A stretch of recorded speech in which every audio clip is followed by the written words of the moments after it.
It's July and one of the world's greatest sporting spectacles is about to happen. Hello again everybody, I'm Phil Liggett along with Paul Sherwin. The Tour de France this year starting from the city of Rouen, and this is the River Seine, the same river which passes through Paris, where the 3-week race will end its near 4,000 kilometres. Well, Rouen is famous for many things, but to cyclists in particular, it is famous for one man. Now here's Gary Imlach to tell us more. You know, according to my copy of the Rough Guide, Rouen spends more of its money on public monuments than any other town in France. And it's easy to believe because this place is populated by a plaster cast of thousands, from Flaubert, who lived in Rouen, to Joan of Arc, who died here. Until now, though, local boy Jacques Anquetil, the first man ever to win 5 Tours, has had nothing. Not even a single by orchestral manoeuvres in the dark named after him. This week, though, both the town and the Tour have been making amends. Joint billing with Napoleon in front of the town hall wasn't bad for a start, and there's been plenty more. On Wednesday, Rouen marked the 10th anniversary of Jacques Anquetil's death and the 40th of his first Tour win in 1957 by renaming one of its major boulevards after him. Yesterday, in the tiny village of Quincampoix, where Anquetil's buried, the Tour did its bit with a wreath-laying ceremony at his grave. On hand to pay their respects, along with his old teammates, were the only 3 men ever to match Anquetil's total of Tour wins: Eddy Merckx, Bernard Hinault and Miguel Indurain. To understand what all the fuss is about, you have to go back to the early 60s, when Anquetil was destroying world-class fields without seeming to suffer so much as a bad hair day. His chosen weapon was the time trial, and his chief victim was usually his great rival, Raymond Poulidor.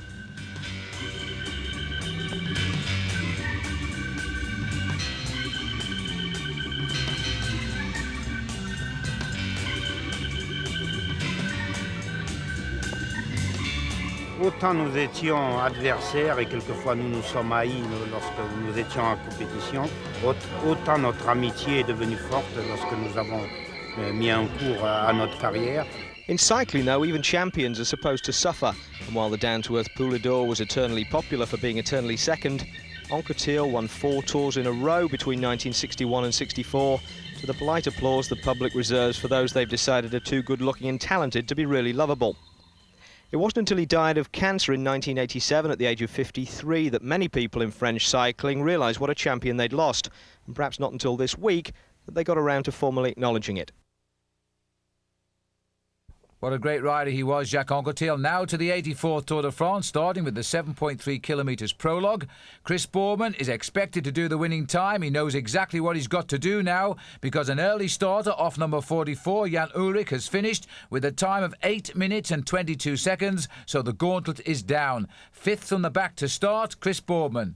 Well, Boorman is a specialist at this kind of solitary effort. He's already won the prologue of the Tour de France in 1994. But Phil, I think a very clever move by Telecom. Bjarne Riis had to start last man, but they put another man at the early part just in case of weather changes. Well, the indications are that Boorman 1 second better at halfway on Ullrich, so it's not a great time by Chris Boorman, but it's going to be possibly the best. He'll have to sprint to convince everybody, though, because Ullrich's time has withstood just about everybody. As Boorman puts his head down, he's done it. 8:20, 1.82 seconds quicker. Chris Boorman is top of the leaderboard, and nobody will beat that. So Boorman gets the prologue time trial for the 2nd time in his career. He beats Ullrich, Evgeny Berzin by 5, Tony Rominger, good ride 4th, Alex Zülle, complete with a broken collarbone, is 5th. And Bjarne Riis there, Paul, 13th for him. He won't be too unhappy with that, but Boorman gets the first maillot jaune of the Tour de France. And Chris will wear that today on the opening stage in Rouen to Forges-les-Eaux, 192 kilometres, not very far away, in fact, to finish, though, from the start city. And immediately the races got underway on the narrow roads of Normandy, massive pile-up. And it looks to me, Paul, as though something like 60 riders involved in this one. Well, certainly has caused a traffic jam, but 1 or 2 riders staying down on the ground there. I think 1 or 2 may well be seriously injured, but you can see the chaos, riders trying to get into the gutter at the side to get round and carry on with the racing. Well, this is the latest of a series of crashes today. We'll try and pick up that rider who is lying down in the road at the moment. A lot of riders here showing no concern about remounting and getting on with the Tour de France, because there's a lot of riders got away up front, but it's also around the epicentre down there. One rider is on the floor, and we'll try and get down in there and see who it is. Alex Zülle is one rider who's been delayed as well, and he's not going to be too pleased with that, Paul, especially with his damaged collarbone. Well, that operation just before the Tour de France, he was hoping would be able to ride down to the mountains without too many problems. You can see Alex Zülle there, but the rider on the floor is one of the riders from Big Mat Aubert. Well, I think it's Gilles Talmont who's gone down, and we've left him behind on the road now as the riders have regrouped after a long chase over the countryside. A number of riders have been delayed by that crash, so it won't be a massive bunch sprint here today. But they're slowly getting themselves back together as we run down towards the finish now at Forges-les-Eaux. And I think everybody's going to look out for Mario Cipollini to see if he can take on Eric Zabel, the green jersey last year in the Tour de France, and he's sprinting so well this year. And it looks as though Zabel is going to try and interfere with the result of the first stage. A lot of fanning out by the main field here, but a very small group indeed of about 50 riders competing for the sprint. Chris Boardman has made the split, but the time bonuses could well lose him the race lead. As the finish approaches, Mario Cipollini leads all the way to the line. Now the time bonus he has got by crossing the line should be just enough to give him the maillot jaune.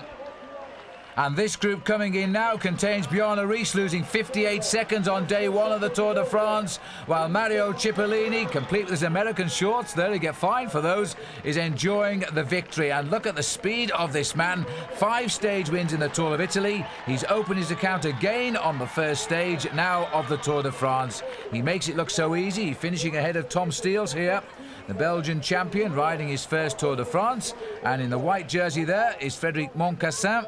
But there you can see Steels just snicking second place. Here he comes over the hill, the big man stamping his authority again on the sprint stage of the Tour de France.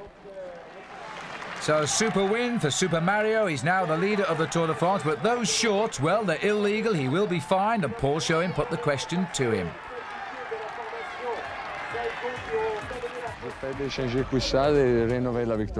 Demain, vous allez mettre un cuissard jaune et un vélo jaune? Oui, demain nous avons déjà préparé un vélo et un cuissard jaune. Mario, cette année, le maillot rose dans le Tour d'Italie, le maillot jaune dans le Tour de France, laquelle est la plus belle? Sont tous les deux plus belles. On va vivre en deux modes différents. Le Tour d'Italie, c'est le cœur, et ici, c'est la chose plus grande du monde. Well, Mario should know, and we look forward now to him riding the yellow bike in the Tour de France. So the ever-present dangers of taking part in the Tour de France yesterday highlighted on the very first stage. More than 2/3 of the field affected by that massive pile-up. For some of the big favourites, well, they really did lose out. But for others, of course, they profited. Here's Gary Imlach to report. The chief beneficiary at the expense of his team leader Bjarne Riis was Telecom's Jan Ullrich. Ullrich served notice of his potential when he comprehensively beat Riis in last year's final time trial on his way to second place overall.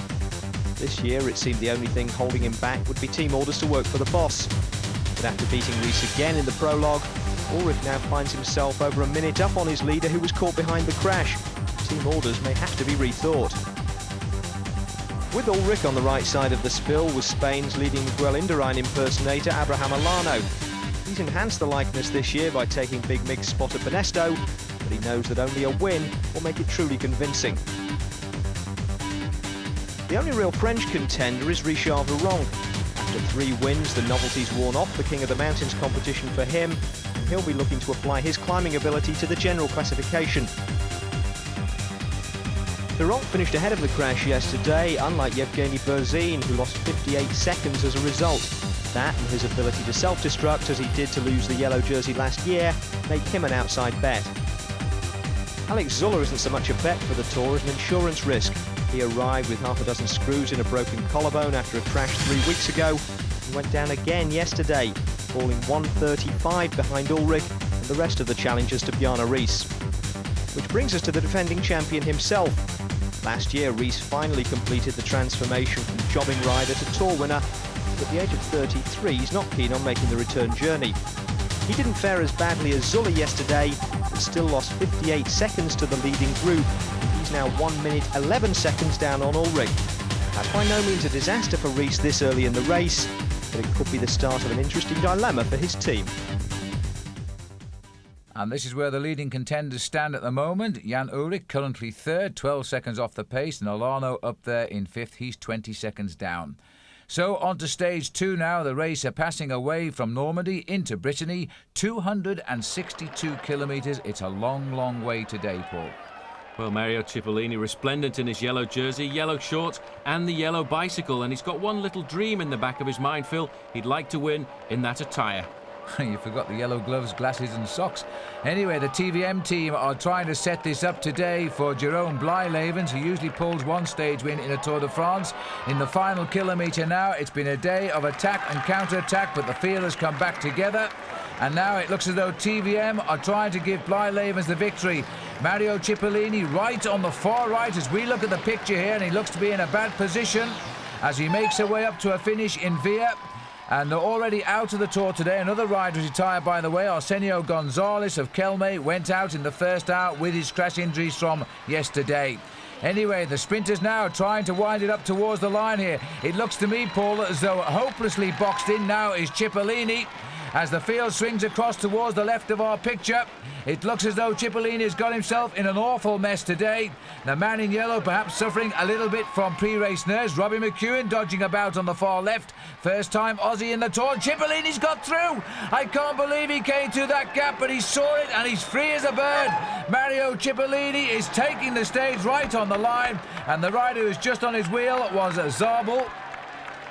And the other man will have to be content with third place, Jerome Blijlevens. Well, Cipollini won his first stage in the Maglie Rosa in the Tour of Italy this year. Now he's done likewise in the yellow jersey in the Tour de France. This has opened up an intriguing prospect now on stage 3 as we go from Via to Plumelec, because now Mario Cipollini could become the first man for 49 years to win 3 stages in a row. Well, the other Italian, Gino Bartoli, was the legend who did it back in 1948. And now, can Mario Cipollini do the same? The omens are there. Mario Cipollini is, of course, Italian, and like Bartoli, he's now wearing a yellow jersey. So he can dream of 3 stages in a row as he starts out now on the stage here of 224 kilometres from Via to Plumelec. Paul, can he do it? It's going to be very difficult because very few people have done it over recent years, but he is happily installed at the top of the leaderboard. Cipollini with 36 seconds over Chris Boardman, and Ullrich 38 seconds behind. One thing's for certain, Phil's already at the finish line in Plumelec. Well, I wonder if Mario Cipollini will be standing here on the winner's podium at the end of today's stage here in Plumelec. It's not really his sort of finish, you know, because just off to my right here is a small climb. But the way Mario's been riding these past 2 days, you won't find too many people who'll bet against him. But before we go to the day's action, let's join Paul Sherwin, who'll tell us more about the great skills of this Italian bike rider. If you want to be a sprinter, take some lessons from Mario Cipollini. 400 metres to go, and he seems to be completely locked in the pack behind 20 other riders. But a good sprinter never gives up. He's always waiting and hoping that the gaps will appear, like a gate that he'll try to keep open with his handlebars and his shoulders. It takes courage, daring and the acceleration to go through. Inside 200 metres to go, the sprint begins. All the other riders are too scared to hit the front early, and that's why Cipollini's the best. He has the power and the speed to come around the outside when everybody else in the middle falters. It's risky. Even when Zabel in the pink opens up his sprint, Cipollini has to choose whether to go left or right.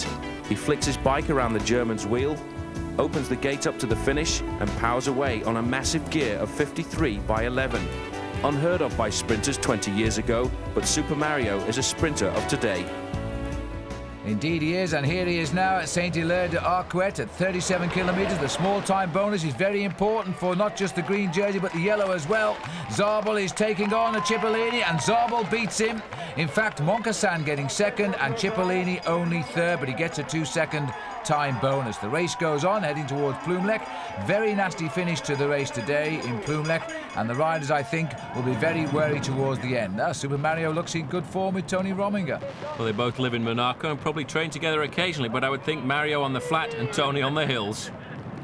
Well, they're having a little laugh here, but the pace is quite high, and Rominger moves slickly into line. This is the second sprint of the day, and this is at Bezoug-le-Perouse. 93 kilometres have been covered now. And a little breakaway trying to get away, and that's Gianluca Bortolami going over ahead of Francois Simon and Danny Nelson. This break has the lead of 2 minutes and 10 seconds over the field. Let's go back now to Gary Imlach, because after all, who is Mario Cipollini when it comes to the Tour de France? He's never finished one yet. Now then, Mario Cipollini has no chance of ever equalling Hinault's record of 5 Tour de France wins. In fact, this is his 5th Tour and he's yet to finish one. But then hundreds of riders have been round during that time. And how many of them have you ever heard of?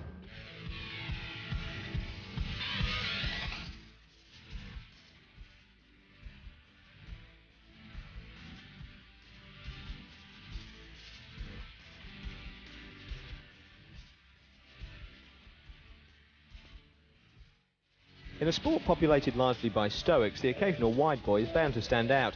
And with his cormorant wingspan, big screen grin and general Jack-the-Lad outlook, Mario Cipollini ranks fairly wide. Not many riders wear loafers on the treatment table, and no one to my knowledge has ever taken the podium before in a white suit and cowboy boots. But then Chippo's riding ability is almost eclipsed by his marketability. This advert's for cycling shoes, in case you're wondering, and at home in Italy, Mario even gets TV spots endorsing his team sponsors' coffee machines. Buona idea un caffè. In casa ci vuole Saeco. Not exactly evidence of a career in acting once his day job's over, but for the moment, Chippo's happy making the most of the spotlight he's got. And whether it's as the Lion King, Super Mario, or his current incarnation as colour-coordinated man about the peloton, it's all part of the marketing strategy. Nous avons préparé déjà tout avant. Je pense que c'est une mise jolie pour les maillots. C'est respect pour les maillots avec ça. Et demain, je pense que c'est le même. Pourquoi moi, j'aime beaucoup comme ça. Of course, Mario's costume changes are strictly against the rules, which of course is the whole idea. His 2 days in head-to-foot yellow, along with the stars and stripes shorts he modelled on the first stage, mean that he's now leading the race on time, points, publicity and fines. Nous avons gagné 2 étapes. Déjà, nous avons déjà pris beaucoup de primes. Alors, il a la possibilité de payer l'amende. Nobody questions Cipollini's supremacy in the sprint, but his ability to go the distance has always been suspect. His previous tours have been one-week French holidays. Turn up, win a couple of flat stages, then get a note from the team doctor once the going gets diagonal. But this year, Chippo's in possibly the best form of his life. He won a record 5 stages in the Giro, including the final one, and fancies doing the same here. C'est un rêve de la vie de le sprinter gagner à Paris avec le maillot vert, sans le maillot vert. Je pense que cette année j'avais une bonne possibilité, pourquoi mon condition c'est très bon dans ce moment. J'avais fait un bon tour d'Italie et c'est un bon travail pour aller faire un Tour de France. Pour moi c'est parti très bien dans ce moment. J'espère de continuer à Paris. Mario's insistence on being fully accessorised has turned the Psycho team bus into an extension of his private wardrobe. This is the Stars and Stripes bike he was riding to start the race. Here's the yellow one he's on at the moment. And this is the green frame that will form the basis of his colour palette once he slips out of the race leading into the points jersey. Now, I've asked the mechanics and they say they haven't been asked for anything in a polka dot yet. But then again, by the time the race hits the Pyrenees, Mario's more likely to be wearing a pained expression. Back to the race. Well, Gary, I think he's got one now as we approach the finish here. There's a nasty little climb up to Plumelec. It's Laurent Brochon, the King of the Mountains, leading. Jalabert is there. Rees is here. But also not here now is Tony Rominger, and I believe he's retired from the race following the crash a few kilometres ago. Frank van den Broek launching the attack now. He's got Zabel on his wheel right at the back. I'm afraid he's Cipollini. He's not in the hunt for 3 in a row. Zabel has come over the top of a struggling Van den Broek. He gets the stage, and Bjarne Riis has got 3rd. He'd be delighted with that. Riis getting himself back into this race. This is how it happened. Eric Zabel, realising that Van den Broek had misjudged the length of this hill, come easily over the top of him and gets the stage win, his first of this year's tour. Paul Sherwin is with him, and I bet he's happy. Eric, one day after your birthday, it's almost as good as winning yesterday. Yeah, that's true. Yesterday I was 2nd, and for 2 years I win on my birthday. And okay, with 27 years old, I feel I'm a little bit better. Well, he's almost on his pension, isn't he? But this is a sad sight, Paul. This is Tony Rominger, who crashed out just before the finish at Plumelec, confirmed a broken collarbone, and at 36 years of age, I think he's ridden his last Tour de France. We're all very sad about that. The Tour, of course, goes on, and Mario Cipollini leading Zabel now by 14 seconds. Chris Boardman still up there in 3rd place and waiting for his first test in the mountains.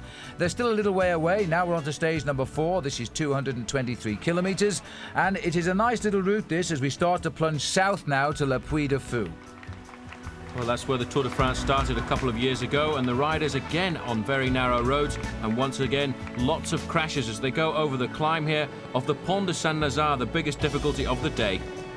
And coming off the bridge here now, the crosswinds have picked up the race, and again a news reaching us of a little bit of a problem. We believe that Fabiano Fontanelli has hit a woman spectator and is down on the ground, but the race itself now beginning to attack for the first time here.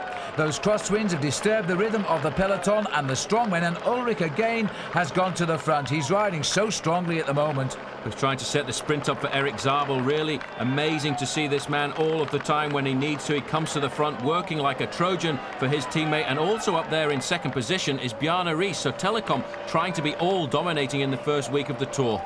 Well, they're setting themselves a tough tour, you know, because they're trying to nurse the green jersey for Zabel and the yellow jersey for Ries, or is it Ullrich? Because that is still very much unclear.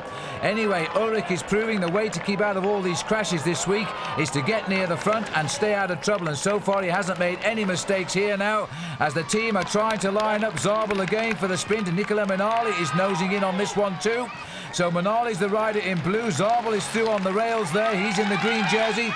This is going to be a very tight sprint. Cipollini trying to come through as well now. Cipollini on the barriers. He's got the wheel of Eric Zabel. And this is a rough ride too, but Zabel is going for it now. Minali is with him. Minali and Moncassin. Moncassin to the line. A very tight finish indeed, but Minali thinks he's got it. But my goodness me, that was a close one. I couldn't split it. Let's have another look at this one. There is Frédéric Moncassin searching for the stage win. Minali, the man that won a stage with Tour de France when it was in Britain a couple of years ago. He's right alongside Frédéric Moncassin, and Cipollini couldn't get through. Paul, just have a look at this. Well, that's quite remarkable. You can see the speed of Nicola Minali coming up there on the left in the blue. There was a little bit of a switch from Zabel in the green, which I think slowed down Mario Cipollini in the yellow.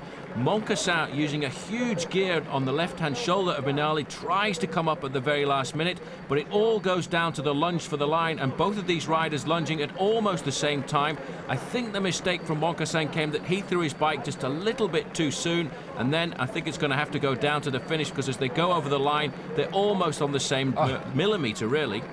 Unbelievable. Well, Minali instinctively has thrown his hand up. He's claiming the victory, but this is going to go down, I think, as one of the closest finishes on a stage of the Tour de France.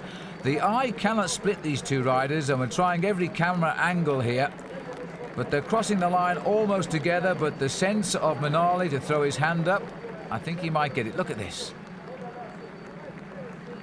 Well, you know, from this angle, to me it looks like Moncassin, but the judges are giving it to Nicola Minali, and they're saying the official distance is 4 millimetres. And I think they're right. I think the rider on the far side has won the stage. Well, there we are, Nicola Minali, a stage winner by the narrowest margin I can recall, just 4 millimetres, and that's official. The overall standings after stage 4, Cipollini keeps his lead by now only 4 seconds ahead of Zabel. Chris Boorman is still third, and Ullrich still hovering there in fourth. On to stage number 5, we're going on an easterly route now from Chantenay down to La Châtre. And they reckon they'll be in the saddle for around 6 hours. Well, a sad day too, because an accident near the finish yesterday, and this rider, Alex Zuller, he's been on the ground almost every day this week, has decided to retire with that damaged collarbone, literally held together with nuts and bolts. Let's hope he recovers quickly, and let's hope he comes back big time for the Tour of Spain. The race continues now to roll on out of town, and this is a good stage today. It's a new town for the start and a new town for the finish as far as the Tour de France is concerned, and still in that yellow jersey is Mario Cipollini. And the man who's made the early move is Cedric Vasseur. He's making a long shot. Now, can he get enough time here to win this stage? Because if he wins with a big margin, he will take over the yellow jersey, and that will be something of a surprise. Well, a brave man to go out on roads like these, because they're very long and very straight, and the wind is up as well, because that's going to be difficult for him over the final kilometres. So the field is all together, but this first week of the Tour highlighted by crashes. So let's go to Gary Imlach now, who can sum up just what a tough week it's been in this first week of the Tour de France. Over to you, Gary. Last year it was the roundabouts of Holland, this year it's the narrow roads of northern France, but whatever the scenery of the accident, the first week of the Tour always seems to be a week of crashes. Well, there is a big pile-up. People are just going berserk. Looks like a Seiko rider's gone down. They're battle of survival. Riders have gone off to the right into the ditch here. It's crazy. The first week of the Tour is always jittery, with a full complement of riders and not enough miles in their legs to calm them down and string them out. The consensus in the peloton seems to be that this year things are worse. There's many factors, the roads, the speed, 200 guys, and all those things.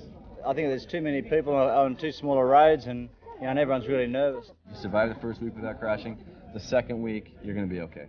In fact, it's a clear sign that the situation's getting out of hand when non-climbers are looking forward to the Pyrenees. Last year was the same thing, I remember, just very nerve-wracking. And when you finally got to the mountains, it was a relief to get to the mountains, because then finally you're able to just be in your little group and ride, you know, for me, riding alone, but with other guys riding with a smaller group. For some reason, the whole season so far seems to have had more than its quota of crashes. In Milan-San Remo, Laurent Jalabert brought down Britain's Max Chiandri in the final sprint, and Abraham Olano's attempt to warm up for the Tour with a win in the Dauphiné Libéré ended up down the side of a hill. The Tour of Italy in particular had enough crashes for a compilation video. The most embarrassing being Alexander Schaefer headbutting a snack bar on a less than tight bend, and the nastiest looking Luc Leblanc hitting the wall. The unluckiest rider in the race, though, had to be Marco Pantani. Having missed most of last year after an encounter with a car, he was brought down by a black cat, and like Leblanc, he had to abandon. Of course, the history of the Tour is littered with crashes, and quite a few of them have decided the outcome of the race. In 1951, Wim van Aert, the first Dutchman to wear the yellow jersey, became the first to lose it when he went down a ravine on the Col d'Aubisque. It was bad news for his team too, because their entire supply of spare inner tubes was tied together to pull him up, forcing them to abandon as well. In 1971, Louis Ocaña was leading the race when he missed a bend, hit a spectator, and broke his collarbone, effectively handing Eddie Merckx the third of his 5 tours. More recently, of course, Rolf Sorensen crashed out in yellow during the 91 Tour, and Chris Boardman famously lost the chance to take it when he lost control in the rain at Saint-Brieuc during the 1995 prologue. For drama, you can choose from crashes at either end of tours in the 90s. Laurent Jalabert's in 94, when a policeman officially didn't step out in front of the peloton, at least according to the police, on stage 1. And Jamaluddin Abdul-Jabbarov's spectacular collision with a coke bollard within 50 yards of the finish on the Champs-Élysées 3 years earlier. For sheer courage, though, nothing matches Bernardino's refusal to give up the yellow jersey in 1985. Despite breaking his nose in a nasty fall close to the finish in Saint-Étienne, he finished the stage and went on to win the last of his 5 tours. And all of those riders did recover from those horrific injuries. Well, this is the sprint now at Neuvy-Saint-Sepulchre. 245 kilometres covered. 7 minutes ahead is Vasseur, but this is the sprint for second place. The battle for that green and yellow jersey goes on. Zabel just about nipping that one off Cipollini. But Paul Vasseur, who broke away at around 114 kilometres, he had a lead of nearly 18 minutes. He's still over 7 minutes clear. Well, it's a bit crazy, these two riders sprinting for bonuses of around about 2 seconds, because at the moment they should get their teams together and organise the chase behind. They're fighting out really as if this is the win at the end of the stage, because they're so close, pushing themselves a long way ahead. It just goes to Zabel on the line, and Chippo will take 3rd place. Well, the race has gone on because the Gann rider, Cedric Vasseur, whose father, by the way, Alain Vasseur, had a breakaway similar to this back in 1970, I think it was, Paul, and he won the stage. His father was a great rider when it came to those lone breakaways, in fact winning a stage of the Tour de France. But if Cedric Vasseur can keep the time gap that he's got at the moment, 6 minutes and 25, he will have something that his father never had, and that's a yellow jersey in the Tour de France. Right, well, at the moment, Vasseur started the day 21st overall, 1 minute and 37 seconds behind Mario Cipollini. And I don't think Cipollini expected to lose the lead today. But right now, I don't think equally so that Vasseur expected to get the lead, but it's beginning to look possible. Yes, he is showing signs of fatigue, and you know, if he survives all the way to the line, he'll have been alone in the lead for 147 kilometres. And this is not a flat route today, it rolls all the way. You can see now he knows that he's got the stage victory. He wants now to try and conserve as much of that time as possible, forcing himself to keep going. This is the time when he will get some energy from somewhere else, some energy just from his courage and determination just to keep those legs going around. But a brilliant move by this man, and I think he's going to be so happy when he sees that line finally, because he's been waiting for it for around about 3.5 hours. So, a very interesting tour in this opening week, and now it looks as though he's going to get it. He knows it. He's going to spend a little time throwing kisses around here.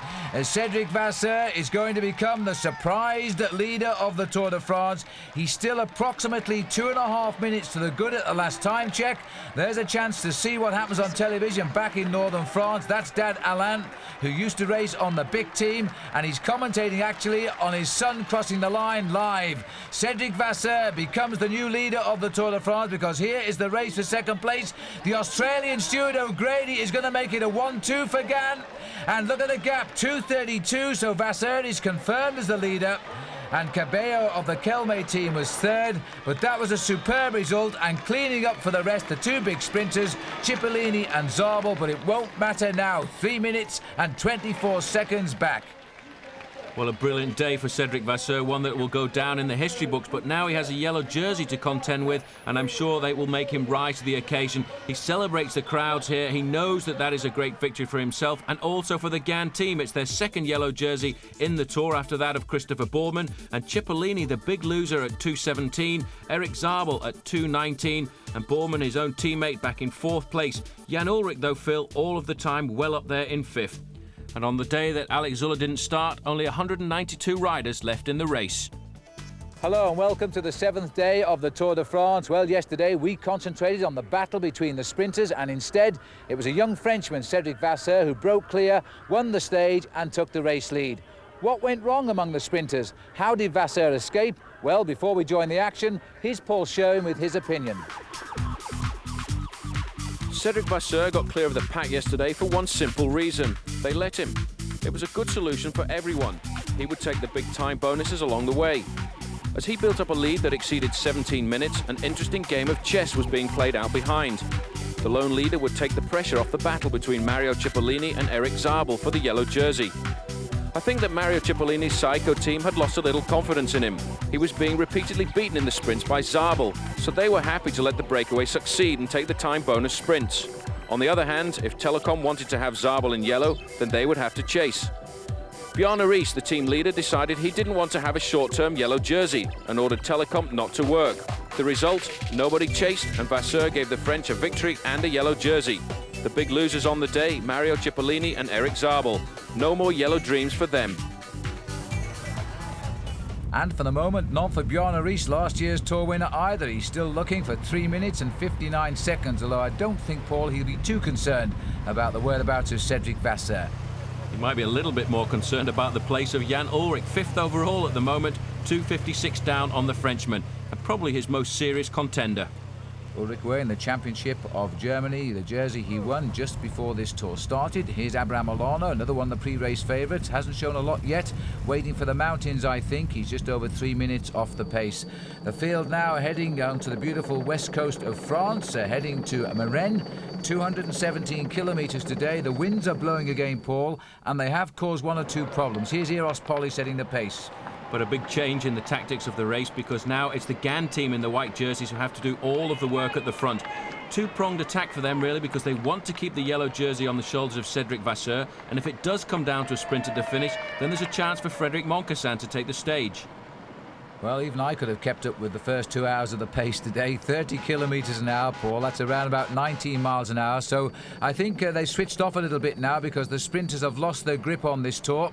And now other riders are going to think how they can plan. And what a list now. Here is yet another crash on the road. Riders have gone into the ditch left and right of the road and completely come to a stop.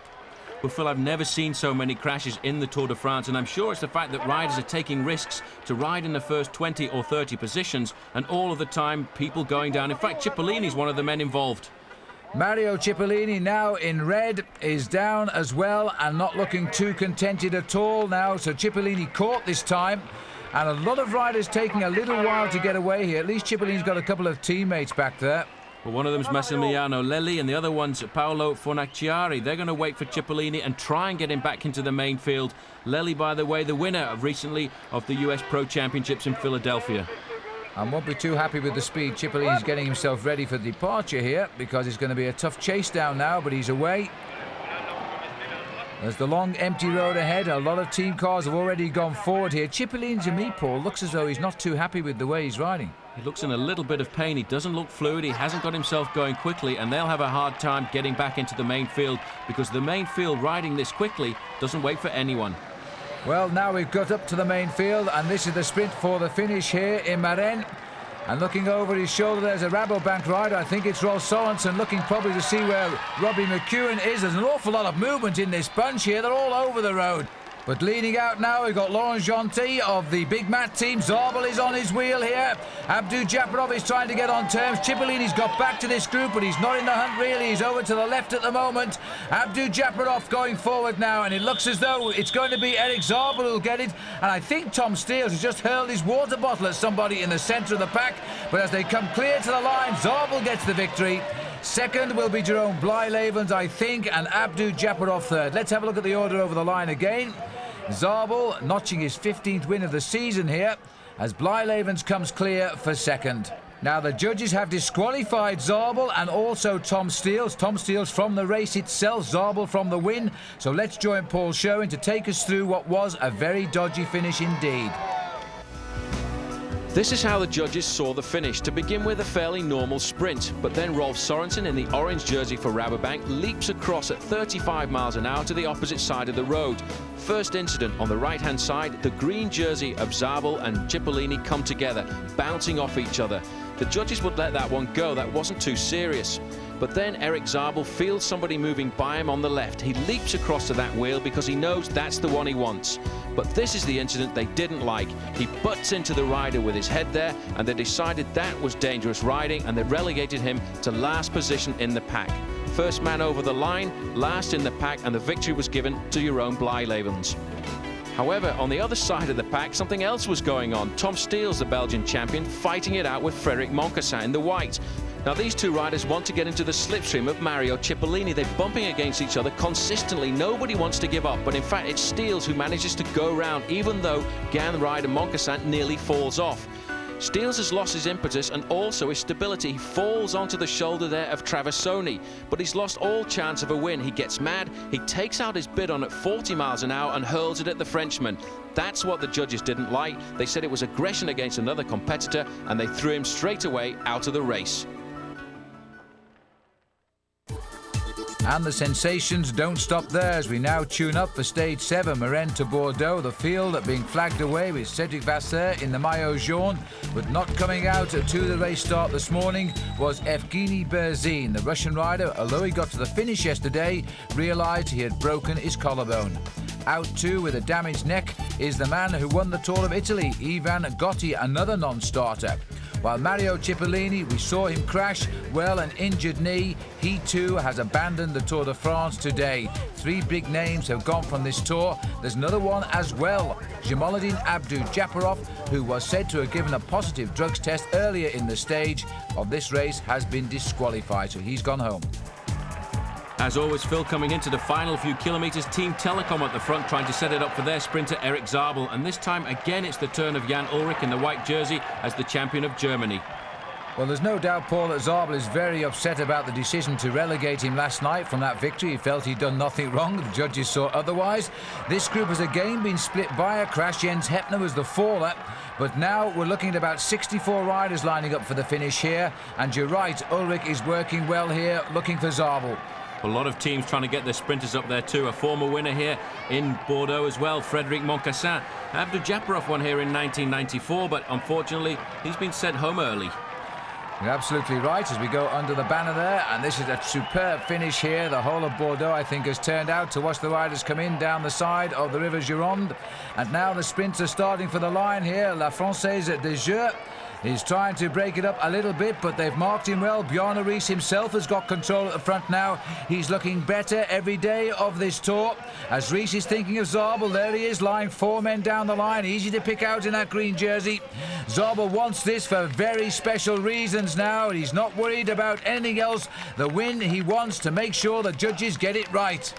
Well, the team have put him in a great position. There's Frankie Andreu trying to get a place for himself for the coffee in his team as well. But Zabel's right in the slipstream, but it looks now as if he's been boxed in. He's in second.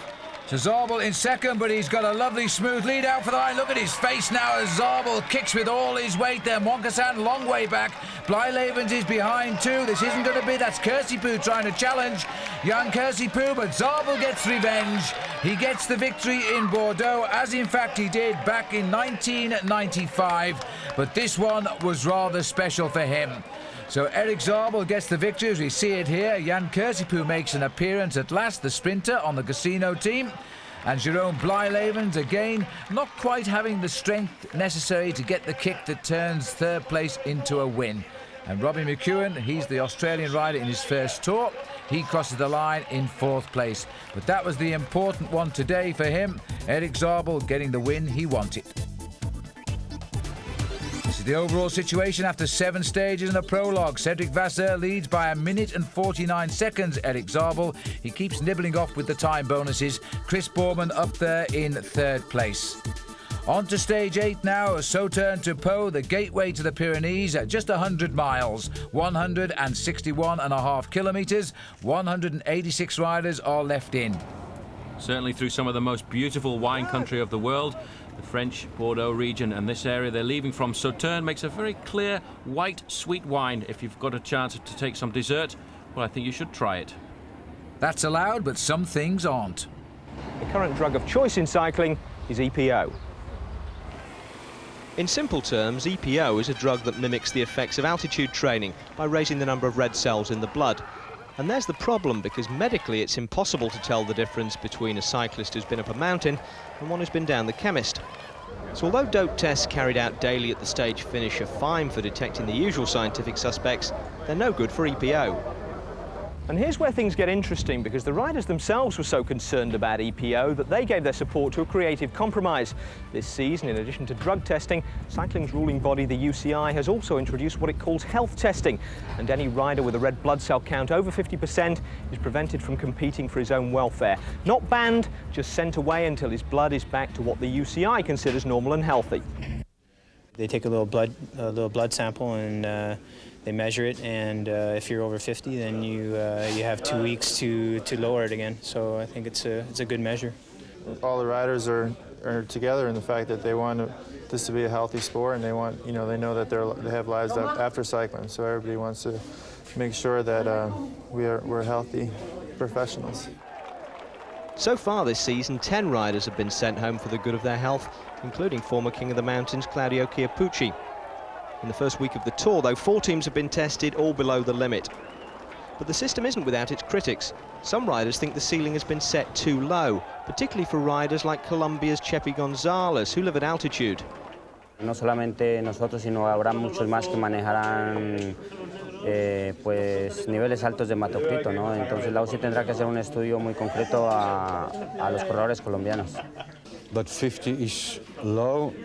But for people who are living on sea level, I think there are little problems. And in my career, I've seen no rider with a level of over 50 during competition. The other criticism is that with this new blame-free approach, the UCI is ducking the moral issue by not even trying to distinguish between the dopers and the naturally high. Not to make light of the whole issue, but there is a controlled substance on public sale at the stage start every morning. 4 strong cups of coffee will put you over the UCI limit, although as with all drugs, there are well-documented side effects. And now back to the action here, and the riders concentrating on the finish in Pau after that 100 miles. And so far, the race has been pretty nippy. The first hour they covered, Paul, nearly 49 kilometres today. And despite several attempts at breakaways, it's all come back together for the final sprint. And again, Phil, it's Jan Ullrich on the front with 1 kilometre remaining, trying to set it up for Erik Zabel one more time. Well, this is the last day before the mountains begin, and after that we're going to find this, I think, to be one of the hardest tours in modern times. So this is the last day for the sprinters, and they've fought hard to keep this race together. Zabel has got 2 wins under his belt. He's right in the hunt again, and once more, Jan Ullrich, he seems to be a tower of strength this year, swinging off as Bjarne Riis takes them around the corner. It's amazing to see the amount of work that Bjarne Riis has done in this first week of the Tour de France, because tomorrow he's going to have to turn around and reinstall himself as the leader of the pack. Absolutely right, but now they're thinking only of the sprint of 400 metres to go, and the Telecom boys are again catapulting Erik Zabel towards the line, but watch out because Nicola Minali is mixing in, and again Jerome Blijleven still looking for a real win because he's only got 1 by disqualification. But now Zabel goes for the line, and doesn't seem anybody to stop him now. As Minali comes, Moncassin in the white and Blijlevens, but they're not going to get on terms. Erik Zabel, that is a win number 16 this season for him. He's equalled Mario Cipollini as the 2 top winners so far of 1997, and that was a clean sprint for sure. Well, there was over 130 riders in this sprint. There's still a few off the back today, some 50 left behind, but there's how he does it. Kicks very strongly past his teammate here.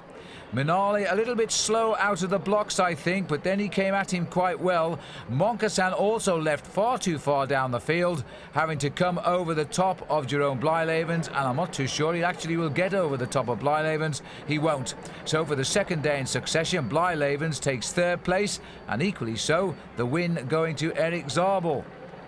He'll tell you he's had 4 wins in the Tour this year, but of course officially it's only 3. Close, but not quite as close as when Minali got the verdict by 4 millimetres over Moncassin, but still, it's a good job we have photo finish equipment on the Tour de France these years. Quite remarkable to see the power of this man, Erik Zabel. Once he sees the finishing line, he just opens it up, and I think he owes a very big thank you to Giovanni Lombardi, who they brought across to the team this year. He certainly has been able to set him up perfectly. Learned a lot of his skill on the track scene because he is Olympic champion at the points race, but really quite remarkable the way Erik Zabel seems to time it just right. Well, that's the ability of being a perfect sprinter, of course, and Zabel now 16 wins this season, beating Minali, Blijlevens, Moncassin and Laurie Oos of the Casino team, getting up there in 5th place in what is his first Tour de France. So, after 9 days of cycling and no bigger hill than a 4th category, we are now about to cross into the giants of the Pyrenees, the bridge between France and Spain. The mountains are with us, the big names must fight.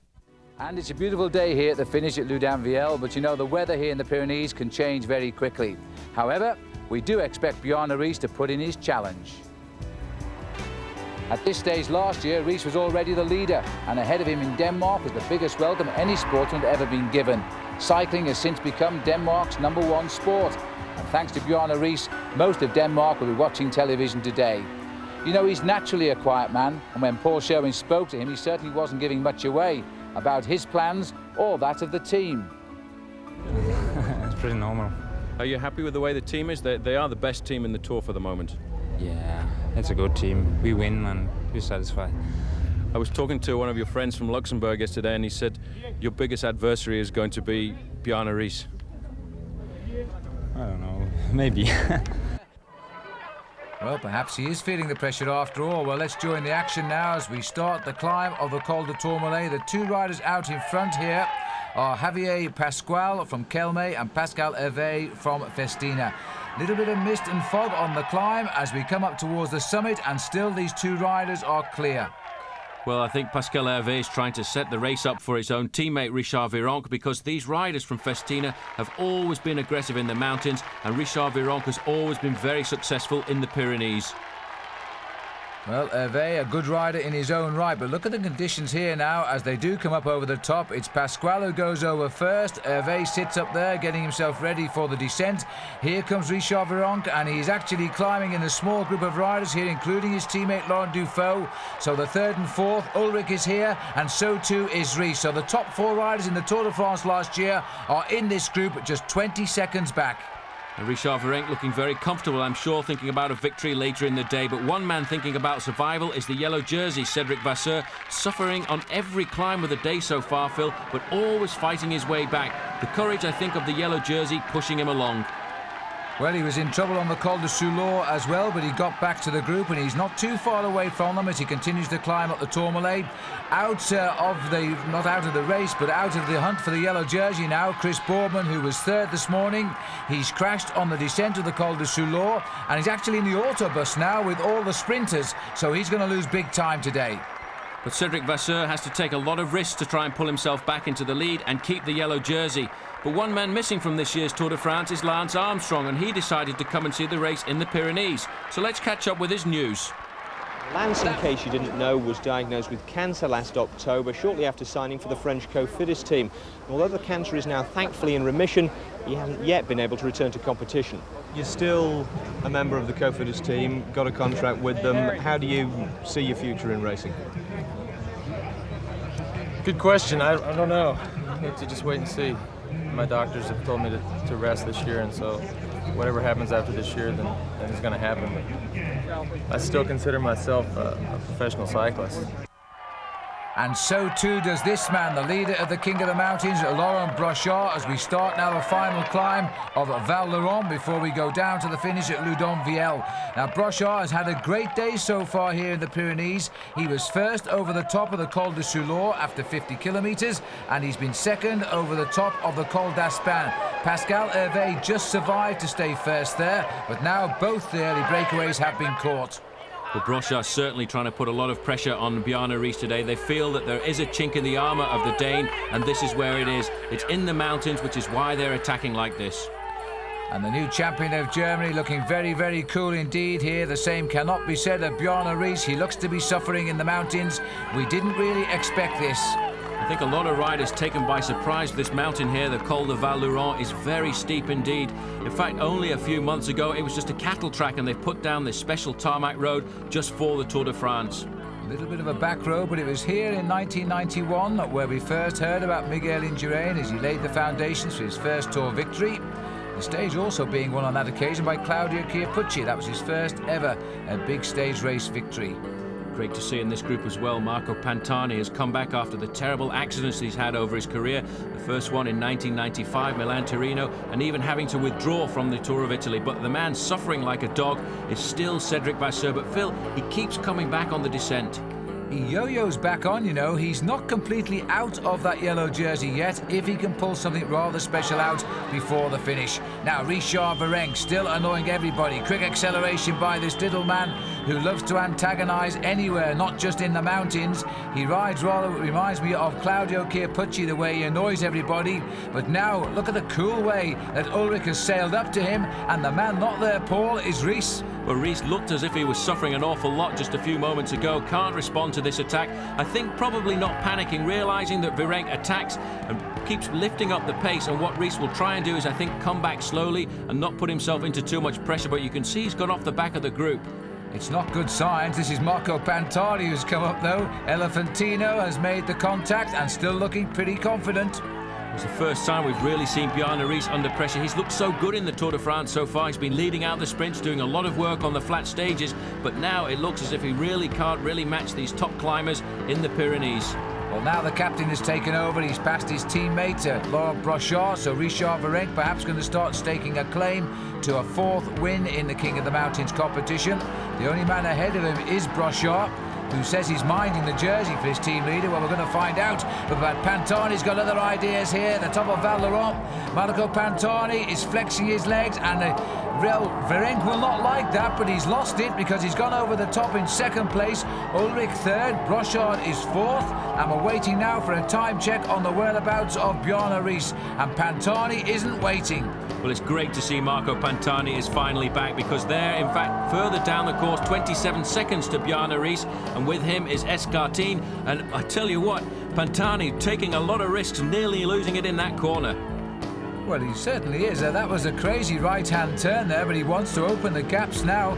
They don't seem too concerned that they're towing young Jan Ullrich with them here, the revelation of the Tour last year. 2 minutes 49 seconds for the Maillot Jaune. He still has a chance of hanging on here. The Maillot Jaune and Cedric Vasseur, who was around about 2 minutes down at the start. He's still in with a real chance, and the team car knows it here. Roger Leger it was who's saying, look, keep on doing this and you could still keep that yellow jersey. Well, it's a downhill finish, a very treacherous one too, and Vasseur has proved all along today that he can come back on the descent. He'll not make up the whole amount of that deficit, but he can certainly pull some of it back. Well, Ullrich is the man who's the big danger. He's lying 2 minutes 58 behind Cedric Vasseur. So at this moment in time, Vasseur is doing just enough to keep the lead. Richard Virenque now is the man starting to take the risks here in the corners, followed by Ullrich, and Pantani decided to take up third position now. But it's amazing how well this climber goes downhill, because normally a climber is not reputedly a good descender, but Virenque is certainly taking a lot of risks with 5 kilometres remaining. And most of that 5 kilometres is downhill now to this new finish for the Tour de France. A beautiful little place it is too, tucked away in the valley with the Pyrenees all around it. And it's been a great day of racing today. The strongmen who felt they could win this Tour de France on the attack. And this man here, Laurent Brochard, he's been attacking all day. He's been dropped just now. He's coming back. He's taken a lot of risks. He was only 23 seconds down at the top of the climb, and with a bit of luck, he'll get onto the back wheel of these three leaders. And that, of course, is going to help Richard Virenque, because that means he's got a mate up here who will not help. Ullrich seems to be desperately trying to control this race at the front, almost as if he's trying to slow it down to await the arrival of Bjarne Riis. I think that's why he keeps looking over his shoulders. He realises Bjarne Riis wasn't too far behind at the top of the climb there, and all he wants is for his team leader to come back up to him, which is why he's currently sitting in second position. But look at the speed of Brochard. He's got back right in the town, and I think there's around about 3 kilometres remaining. Great bike riding by Brochard. He's come right back to 3 men. He thought he'd seen the last of not very many kilometres ago. I think that was the 3 kilometres to go banner, Paul, and now a little kick uphill again. And Brochard has latched onto the back of Pantani and looks as though he's anxious to get right through onto the wheel of Ullrich.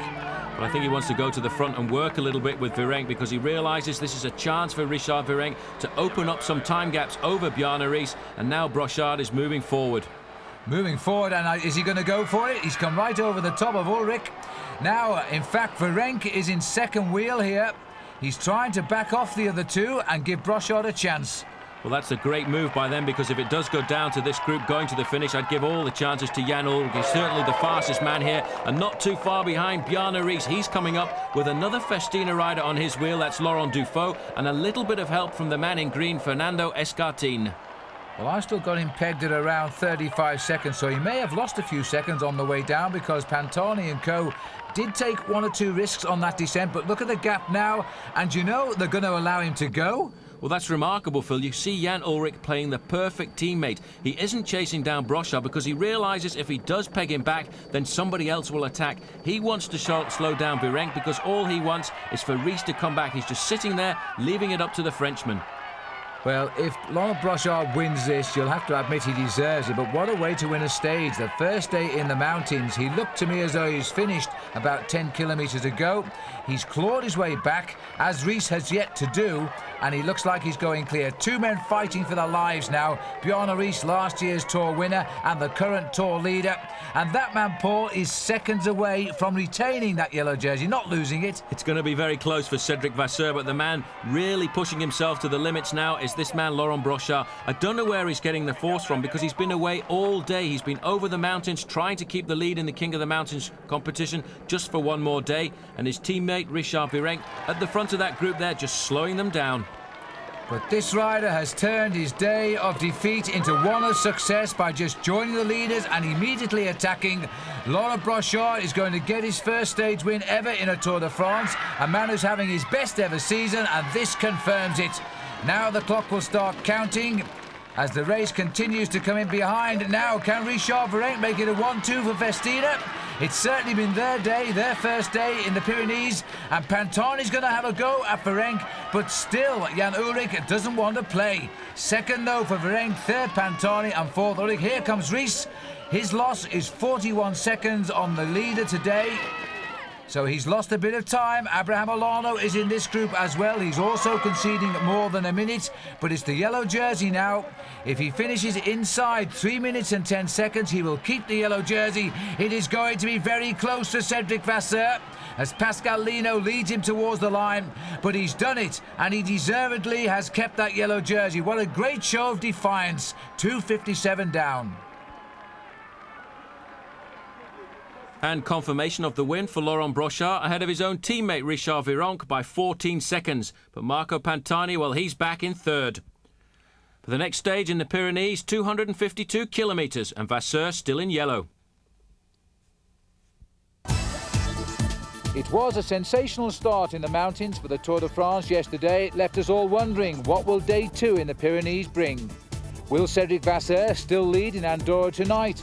Will Bjarne Riis lose more time? Or will Riis become second player to young teammate Jan Ullrich? Simply brilliant yesterday.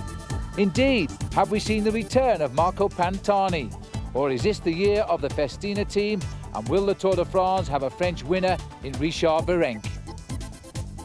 And you know, the big climb here to the top of this mountain above Andorra may give us the answer to some, if not all of those questions, because this is an absolute brute. It's an all-category climb. It's one that's rarely used in the Tour de France. It will cause a lot of riders a lot of pain. After that first day in the Pyrenees, though, this is the situation this morning. Cedric Vasseur keeping his yellow jersey by just 13 seconds over Jan Ullrich. Alano is up to third, Riche is up to fourth, Virenque is up to fifth. The other big names, Laurent Brochard now up to 10th, Marco Pantani comes in the frame at 15th. So the riders now rolling away as they start stage number 10, heading now for the Arcalis in Andorra. We haven't been there since 1964. But the riders deciding themselves on the Col de Porte d'Aspet, Paul, to stop and pay homage to Fabio Casatelli. Well, that's why they rode so slowly over the first few kilometres, and Fabio Casatelli's father and mother came down for this occasion as well, as did his wife Annalisa. Casatelli dying in the race on the descent to the Porte d'Aspet in 1995. In fact, the riders climbing up the way the race had gone down in that fateful year. Well, in fact, Casatelli's father, riding all the way from Lake Como, took him something like 3 days, Paul, and right now the race has started again, and not too much interest in getting on with the action either. Well, not until they reach the Port d'Envillara, just on the outskirts of Andorra, a 36-kilometre climb, and once again, Phil, it's the Festina squad trying to put the pressure on Bjarne Riis. Well, this is an amazing mountain. It's on big, wide roads, and it climbs so high. But again, Bjarne Riis is still in a little bit of trouble here, Paul, as we head up towards the Spanish frontiers, or rather the Andorran frontiers, the little republic, which is sandwiched between Spain and France. And Riis is coming back to the lead group, but he's not riding like his old self, is he? Well, this is the second time he's been dropped there. He waited for the riders to group together at the front, slow down, and then he used all of his power to come back up. But over the last 2 days, he really has shown that he is weak in the mountains, which is why we're always seeing the blue and white jerseys of Festina at the front, putting the pressure on, attacking him when they can. Here's Jan Ullrich. He's fallen back for a word with everybody because he certainly is not in any trouble. He's been down to his team car. He just pedals back up to this lead group as if they're out on a Sunday touring run. But nice to see there, number 67, Kevin Livingstone, riding with the big riders of the Tour de France. A great climber, Kevin, riding his first Tour de France. And I wonder what he's thinking at the moment, looking at all these stars. I hope he's not too starstruck because he's on one of the big climbs of this year's Tour. It's a very good road surface. It keeps on going. We've climbed through the gate already. We're now officially in Andorra. It's a beautiful little principality as the riders continue now very tightly packed. Laurent Dufaux, Jan Ullrich, Richard Virenque off to the right. We've got Casagrande in that red jersey. This is a good group now, and these probably, Paul, are going to be the men who will take this Tour right into the Alps as well.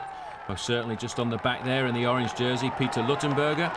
Another very good climber, Casagrande on the right there in the red jersey for Seiko. A revelation, I think, in this year's Tour de France. The Italian said he would be good, and he is confirming that he is. Now, Virenque is trying to go for the King of the Mountains here, gathering enough points, and he gets easily over the top with hardly an effort from the rest. Dufaux was second, Casagrande went over there in third place, but the rest were right on his wheel. Now it's a long, fast descent right down towards Andorra itself, but just before we get into the city, we swing right, and we've got 2 more climbs before the finish line. Very difficult ones too, the Col d'Ordino, and then the final ascent up to the ski resort of Arcalis.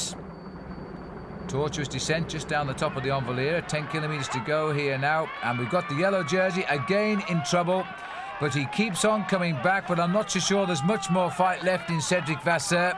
He survived by those 13 seconds, lucky for some yesterday, but now I think the second day in the Pyrenees has told their story. 10 kilometres to go, and more riders here on the course too. This is Fincato. He's just off the front, actually, Paul. He's coming back from the front group here. He was in a leading group of riders of 4 or 5 who managed to get away on the descent there. And Cedric Vasseur himself trying to recuperate, trying to get back into the frame. But at the bottom of the climb of Arcalis, the control is all being made by the man in the white jersey, Jan Ullrich. Well, he's constantly looked out for Bjarne Riis, and he still appears to be looking for him now. He's just started the last climb up to the finish. It's still a fair climb, and just as Cedric Vasseur has gone clear, in fact, what happened, Vasseur just got around them, but now that's Fincato behind, and they are just in front of Jan Ullrich, and Ullrich looks to me as though he can contain his enthusiasm no longer. Because and Virenque is getting on terms, and he needs to, because Ullrich now is waiting for no one. He seems to have decided that Bjarne Riis has to be cut adrift. Well, I think he got so fed up with the attacks that came coming from Virenque and from Dufault, he realised the best way to defend the lead is in fact to attack. So he's gone out there, he's blown by Cédric Vasseur in the yellow jersey, and now he's on his own with just one man in front. That's Jean-Philippe Daujois from the Mutual Seine-et-Marne. Well, there's Fincato. He's going backwards, and here comes the little man with the big heart. Marco Pantani has realised it's time to try and get on terms. He's come right up to Richard Virenque on this final climb. The Danish flag on the right is looking a little bit tarnished right now because Ries is again in difficulty. Well, Ries certainly cannot respond to any of these attacks. In fact, the attack originated at the bottom of the climb by Richard Virenque, currently in second position. But then all of a sudden, the man with the white jersey of the champion of Germany just accelerated and went away on his own. And now the last man in front of him, Jean-Philippe Daujois, and very soon I think he too will be history. Well, he took the race to the rest, but I'm afraid he's paid the price. He took a good look across at Jan Ullrich, and if he took a good look at his face, he can see this man is not under pressure at all. Ullrich has waited as much as he could. Yesterday, he was definitely under the command of Bjarne Ries. Today, I guess he's realised that Ries hasn't quite got the legs of 1996. This young man could be racing to the yellow jersey now, and he's got to defend that for an awful long time if he wants to win the Tour de France. Well, these two riders are supposed to be climbers. They must be able to do something against the onslaught of Jan Ullrich. The time gap at the moment, 25 seconds to these two riders, and in fact, Bjarne Ries is 45 seconds down on his own teammate, Jan Ullrich. Well, here is a chance to have a look at Bjarne Ries. I wonder what he's thinking now because he's been dropped back into this rear group. He's just ahead of that bunch which is forming behind him. Gave the camera a big stare there. He won't be happy with the camera around him. Not in this situation. Virenque and Pantani, two great climbers. Pantani, I think, perhaps the better of the two, but they're making no impression at all on this rider. He's only won 2 races this year, Paul, the National Championship and a stage just recently in the Tour of Switzerland, and yet he seems to have timed his form to absolute perfection. Well, I think he was just programmed for the Tour de France this year. He did nothing in the early part of the season, trained in Lanzarote, but one man who was riding exceptionally well until the last couple of days, Cédric Vasseur, in serious difficulty. But Phil, the power here of Jan Ullrich is quite remarkable. Rarely do you see a man sit so firmly in the saddle on a mountain pass and hold the bottom of the handlebars like that. Well, he was the world champion back in 1993, and since then he's turned professional. He was kept out of the Tour until last year, and last year he came in and he finished second, and now he's looking for his first maillot jaune. There's Abraham Olano, also surprisingly so to us, having a little bit of difficulty here. He's not far from his homeland of Spain. He can expect support. He is now being watched over by Ries. But look at the mask on Ries, the man from Denmark. He really is suffering. He must be going through all kinds of hell on his machine this afternoon. He knows he's got to try and recover this day in the Pyrenees if he wants to win again like he did last year. But Dufault himself suffering. Look at the face on Dufault.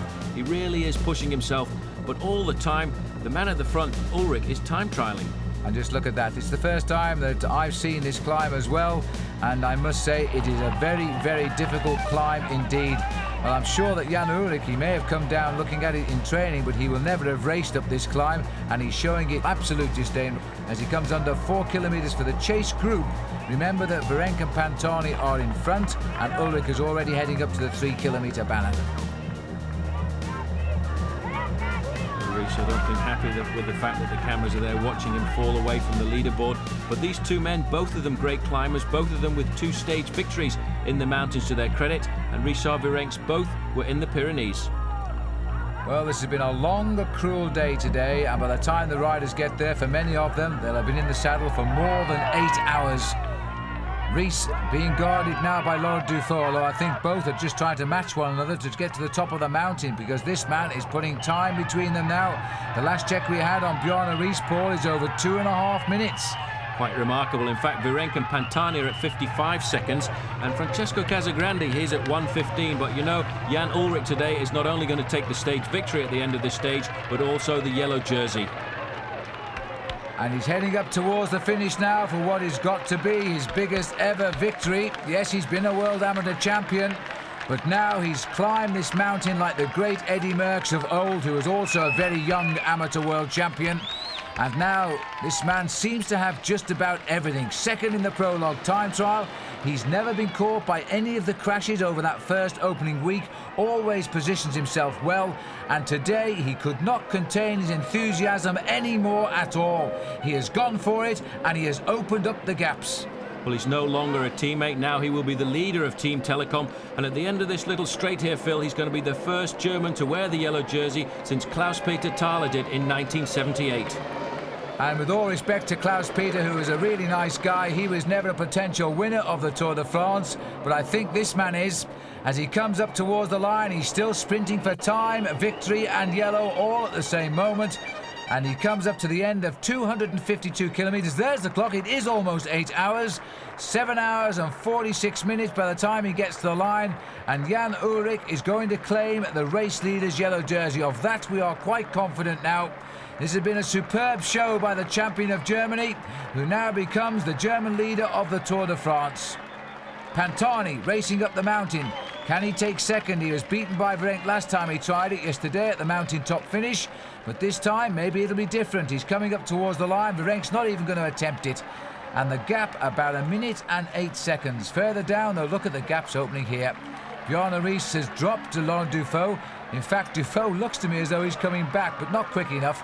3:22. So there's stage 10 result. It takes some reading this. 1 minute and 8 to Pantani. These are huge time gaps of the quality of the great Jacques Anquetil.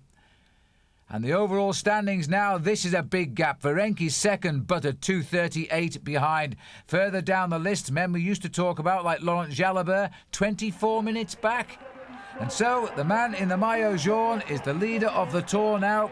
And for him, it's been one of the greatest moments of his life. Let's join Paul Sherwin now, who's with him. Jan, it was an absolutely fantastic day for you today. Yes, I'm very, very happy. I win this stage. This is a hard Pyrenees stage, and yeah, I'm very happy. I have the yellow jersey, and I'm sure he is. And also another jersey change as we now head back into France. Richard Virenque is the new leader in the King of the Mountains. Well, here he is, the new superstar of the Tour de France, the man who is making all of the headlines in the newspapers here in Andorra this morning. Well, there's nothing new about the Telecom team being in charge at this stage of the Tour de France with 11 days to go, but there is something new in the man who is in that yellow jersey, Jan Ullrich. Now, who is the number one on the Telecom team? Is it Ullrich or is it Bjarne Riis, the defending Tour champion? Last night, the Telecom team had to make some decisions, so Gary Imlach was at their hotel. From the way the mechanics had the bikes set up outside, it looked as though Telecom had two number ones. But manager Walter Godfrot quickly made it clear that from now on his team would be working for a single leader, and it wouldn't be Bjarne Riis. Jan, il est sans discussion le plus fort du tour. Quand il est Pantani et Virenque, qui sont les deux meilleurs grimpeurs du tour, il a fait plus qu'une minute dans la dernière montée, alors il n'y a pas de discussion. Et dans l'équipe, maintenant, vous allez voir, c'est pas encore du temps, vous allez voir Bjarne Riis de parler un peu. Mais il va mettre en service de Ullrich, à mon avis. Il n'y a pas de problème. Perhaps not a problem for the team manager, but to be deposed so comprehensively by a teammate can't have been easy for Riis. Je crois que Bjarne, il est un peu désolé de lui-même quand on gagne le tour une année avant. Alors aujourd'hui, c'est Jan qui prend la grande option pour gagner le tour. Alors, mais je crois comme équipier, il est content. C'est pas encore vu, mais c'est un homme qui est très sportif, très fair, qui accepte aussi quand il est battu. Well, I wonder if he does. We're going to find out anyway as the tour goes on. 178 riders now leaving Andorra. They go out by the way they came in. The difference is, of course, this man is now in the maillot jaune, Jan Ullrich. The top of the Port d'Envalira awaits the riders, and then it's more or less with a few ripples all downhill to Perpignan. And again, as we come up towards the top of the climb, they've climbed it as a bunch, Paul. Not a wheel turned in anger, and over the top of the climb, we've had Richard Virenque. Well, then the riders realising now that it is a downhill finish. And at the back of the main field, Maximilian Chandry, 81st overall, more than an hour behind the leader, Jan Ullrich. Can you believe that? But there really hasn't been a stage for Max Chandry. He hasn't appeared in any of the breakaways yet. That's most unlike him. And Chris Bourbon, who was third as he came into the mountains just 3 days ago, has now dropped right away from the leaderboard, and he's very disappointed by that. The Col de Schule, across over this climb here, again Virenque is in the thick of the action, followed by Neil Stevens, his teammate, and in fact the first four riders, Festina, they really are tying up the mountains competition.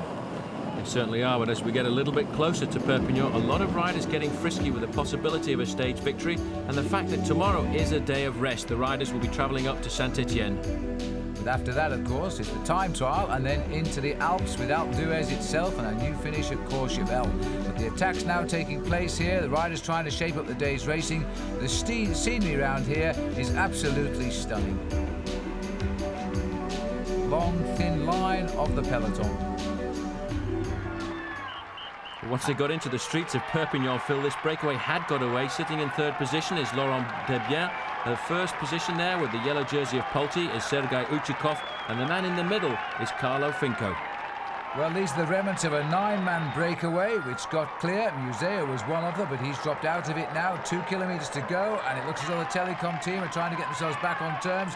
But they're a few seconds behind, and I don't think they're going to close this gap down. We've got Carlo Finco, Sergei Uchikov, Laurent Debian. It's Debian on the front at the moment. Now Uchikov goes through.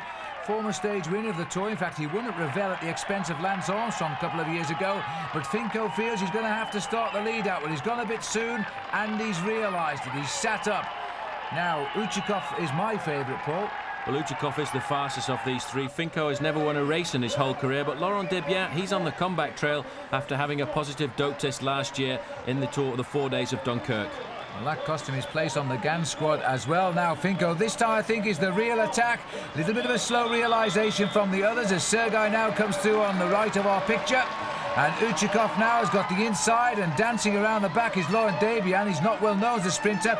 Little bit of a hook there, I think, from Sergei Uchikov, and in fact Debian complaining about that as he crosses the line in first place. Hardly seconds have passed by. Here comes the sprint now. Zabel is in the thick of it. So too is Frédéric Moncassin, Fabio Baldato and Traversoni. New faces at the front, but it looks as though Zabel is going to clean up for the green jersey here. He's sprinting so well. On the line now, it's taken in fact by Moncassin ahead of Eric Zabel. Let's have a look at this again though. This is where he leans on Laurent Debian. And Debian, remember, not a pure sprinter, otherwise he probably wouldn't have hesitated there. He'd just gone through the gap anyway. But I don't think the judges are going to like that at all. And if they continue their trend, I'm afraid Sergei Uchikov is going to be relegated.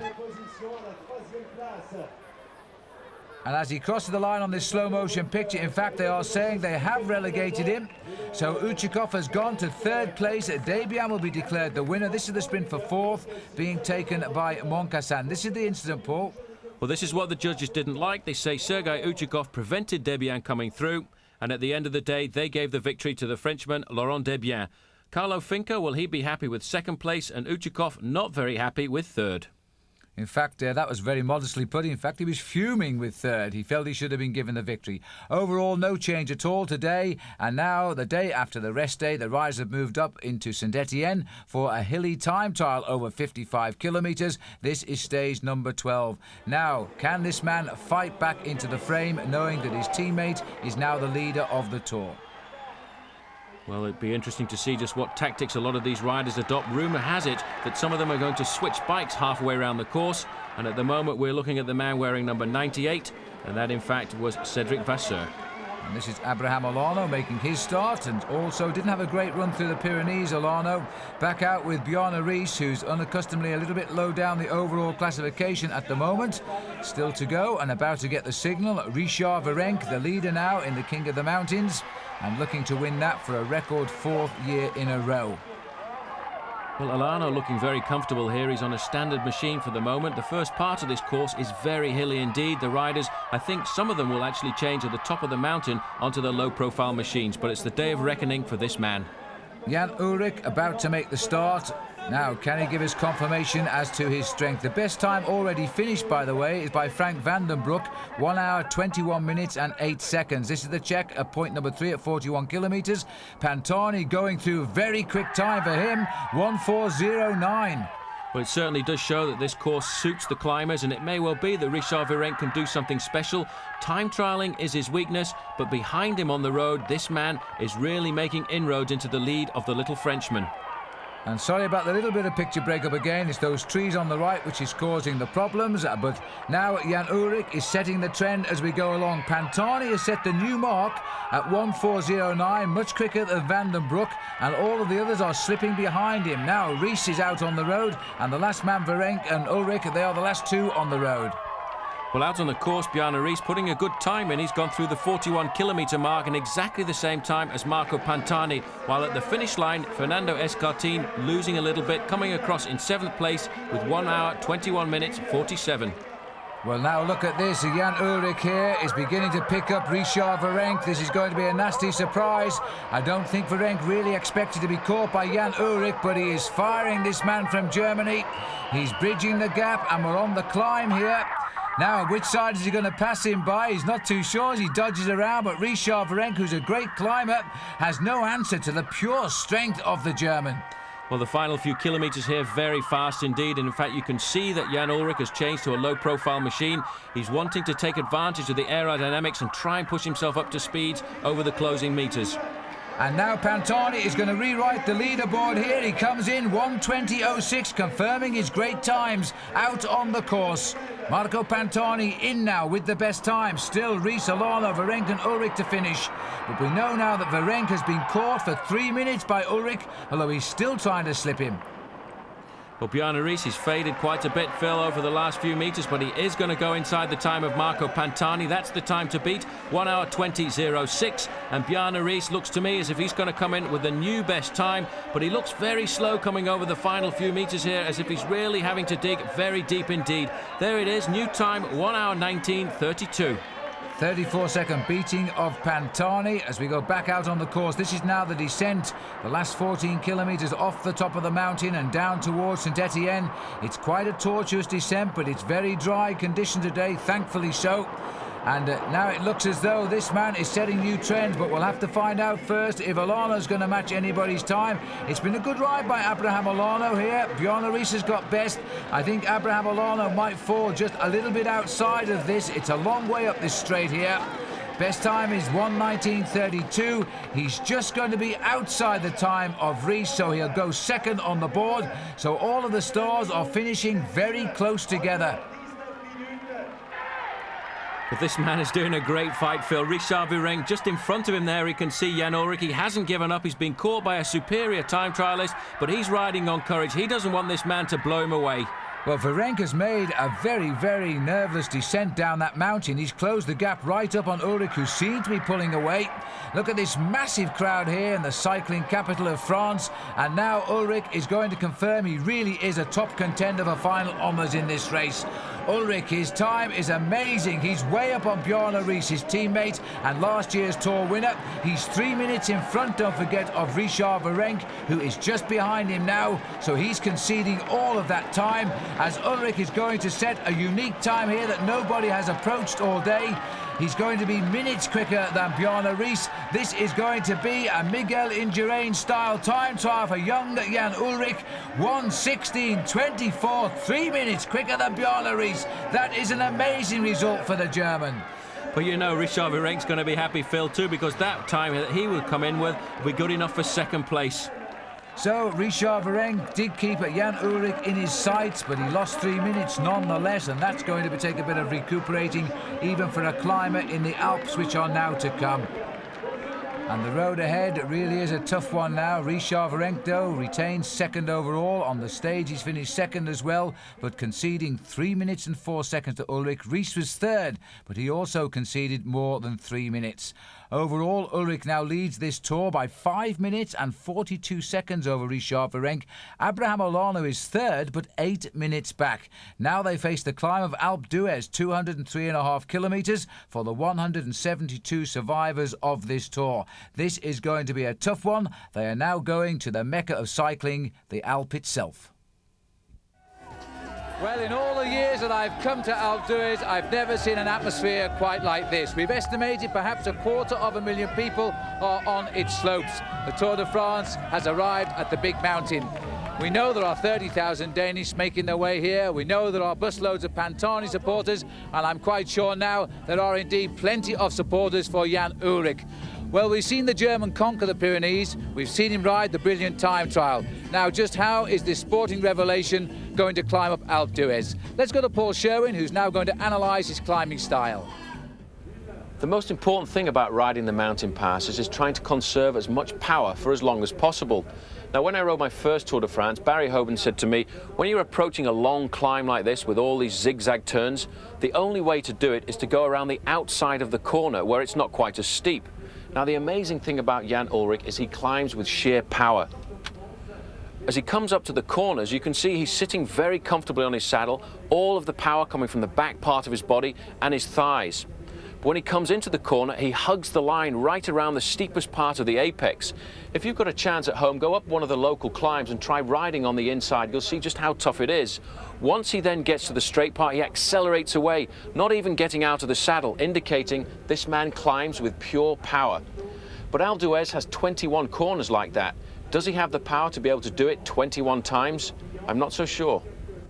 Well, we're about to find out, Paul, because the whole field are racing through the lovely little town of Bourg-d'Oisans at kilometre 187. Very shortly they will turn left and the climb of the Alp will be all before them because it's non-stop climbing right up to the finishing line. Field basically all together here. It's been a gentle ride, but not all good news for everybody. Festina trying to get their men right into the launching pad, but at 54 kilometres today, Chris Boorman of Great Britain abandons the Tour in tears, suffering from crash injuries and torn neck muscles from his fall on the Col de Soulor. Right, well, on we go, Paul, and we're now heading up the mountain itself, and Festina in the driving seat again. Well, every time there's a mountain coming, you know, they really will try and put Jan Ullrich and Bjarne Riis under pressure. Bjarne Riis still riding very well, but at the moment I think he's playing a secondary role to the man wearing the yellow jersey. This is Laurent Brochard at the front, no longer in the polka dot jersey, but now riding as a teammate for his own man, Richard Virenque. And I wouldn't like to be in this bunch now because the speed they approach Alpe d'Huez, and it is such a steep climb, but all of the domestiques trying to get their climbers to the start of it together. It is very, very quick as they race over the little river here. Now they'll turn left and then the climb will have begun. Alpe d'Huez is on the horizon. Well, I think this is really the climb everybody has been waiting for, Paul, and immediately the yellow jersey is there, the polka dot jersey is there, and Casagrande is there, and Riis is there. Well, that's remarkable because, Phil, this is the mecca of the climbs for all of the climbers. Every climber wants to win here on Alpe d'Huez, and I'm quite sure Richard Virenque does as well because he's never won a stage of the mountains in the Alps. That's right, but he has won 2 stages in the Pyrenees as he now dances behind Jan Ullrich. This rider certainly isn't afraid to carry that maillot jaune right at the front of affairs, is he? Well, it's amazing. He's now the leader of the Tour de France, and I would have thought that Bjarne Riis would have come to the front to help him out just a little bit because he does need some encouragement. He does need somebody alongside him just to say, look, the team's here, we're still supporting you. He's still looking for Bjarne Riis. He constantly looks over his shoulder to see where Riis is. He is an amazing rider. It's almost as if he's the reluctant leader of the Tour. It's very strange to see him riding like this. There on the right-hand side is Elefantino, Marco Pantani, now nicknamed also El Pirato, the pirate. And he really is trying to put some pressure on these riders. Now he moves to the front and Riis still looking very comfortable. Well, he too has scored big victories in the Pyrenees, now looking for a win in the Alps as well. This is a savage acceleration by Pantani. This is on the early slopes of the climb as well. Virenque is the answer to it. He's right with him, but I wonder what damage he's doing behind. Everybody is filed out behind Marco Pantani. Ullrich is there as well. We saw Pantani throw his hat off just before he came through to start this acceleration. And this is the secret of good climbers, Paul, the way they can accelerate. Well, it's not just that, it's the way they can accelerate again and again. And it's interesting to see this time Bjarne Riis is there. He's sitting on the back of this group of 4 riders, so it may well be that after the tough time he had in the Pyrenees, he has finally recuperated. And Casagrande and Escartin are the losers there. The man we've also not mentioned, Abraham Olano. We haven't seen anything of him since the real attack started on this climb. Now we've got these 4 riders going up the slopes. I have never seen so many people on this mountain, and I've seen every climb here except the one of Fausto Coppi. I'm not quite as old as 1952. but it was amazing driving here, you know, 40 kilometres, 25 miles of traffic jam just to get to the bottom of the slope here. It is remarkable. I think this is the greatest Alpe d'Huez we've witnessed in these recent years. A perfect day as well. It's very often cold on this mountain at the top, but it's beautiful today. You can see the shadows of the riders. Now Pantani is setting the pace and looking for help from no one at the moment. And Ullrich, who started the tempo at the bottom, now content to follow. These four riders looking pretty solid just now. Well, Pantani's great to see him back. There's the earring that's earned him the nickname of the Pirate. He's just getting into a rhythm here, just putting the pressure on everybody else. Looks over his shoulders to see what sort of damage he's doing. But, you know, he really is flying, and I think most certainly he's back. And I was quite convinced after that crash he had in the Tour of Italy that we wouldn't see a great Marco Pantani here in the Tour de France. But I think he certainly is back, and he's great. I don't think anybody seriously thought he would ever come back from the crash he had in Milan-Turin, which caused all of his problems, but he has come back. He is very much a part of this Tour again. Remember, he's had a third-place finish in the Tour de France, as well as winning a couple of stages. So it's amazing to watch the difference between the co-climbers at the front, Marco Pantani and Richard Virenque, bobbing around on the machines, using the upper part of their body to try and keep the gears going around, while all the time Ullrich is sitting down. A glance at the second group here. We've just seen Alano. There's Jimenez, the champion of Spain. There's Alano, 151. Escartin is here. Now, this is interesting. That's Laurent Madouas also in this group. Now, look at this, Paul. We've gone back to the leaders just in time because it looks as though they've cracked Rees. Well, I think he's put the white flag up there because he couldn't stay with the pace being set by the two climbers. He's just going to ride at his own pace now and leave it up to Jan Ullrich in the yellow jersey to mark the two best climbers of this year's Tour de France, Marco Pantani and Richard Virenque. But still, Ullrich looking very calm, sitting down. It's amazing the power he uses when he climbs. He's such a deceptive bike rider, sitting there solid as a horse. Now, further down, number one, last year's winner, is in desperate trouble yet again on the mountain she loved so much last year, where he gained all of his time in the Alps. Now in the Alps, on the first day of serious climbs, like it was in the Pyrenees first day, Bjarne Riis is in difficulty. There's the flags that will cheer him on. The official figure coming out of Denmark was 30,000 spectators were all heading for the Alp. Well, that's an awful lot of beer, I think, is going to be drunk tonight because the Danes certainly do like their lager. Marco Pantani, he's not thinking about beers at the moment. All he wants to do is try and crack the two men that are with him, because actually bear in mind, Phil, that he's the defending champion at Alpe d'Huez because the Tour didn't come here last year. That's absolutely right. A winner here, of course, yes. And I'd almost forgotten about that, actually, Paul. But Pantani is the defending champion of Alpe d'Huez, and Bjarne Riis is the defending champion of the Tour de France. Now he knows the situation he's in. He knows that he's hitting just about his limit. Now he's going to have to settle down and hope he recovers as the climb goes on. That's the only thing he can do. Find a rhythm that's comfortable for himself and hope that by the top of the climb he doesn't lose too much time. And these men at the front, though, really are flying up the mountain. The record as well for the ascent of the climb here held by Marco Pantani himself when he won the climb just a couple of years ago. And that's circa 38 minutes as Pantani continues to keep the tempo here. And the crowd you can hear cheering all of the way, but this little climber staying out of the saddle now, riding on the bottom of the handlebars. No relaxed climbing at all from him. He's just keeping the rhythm high. He actually looks as though he might be causing a little bit of distress here to Jan Ullrich. He doesn't look as cool all of a sudden. He is starting to bob and weave just a little bit, but it's amazing. Pantani has not asked anyone for any help. He's put everyone under pressure, and a man who thought he could ride well on the Alpe d'Huez, Luc Leblanc, also falling away from the leader. He's a long way behind. Well, this hasn't been the season for poor old Luc Leblanc. He was looking set, and oh crikey, back to the leaders, and it looks as though Ullrich has cracked, unless Virenque opened the door and pulled round behind him.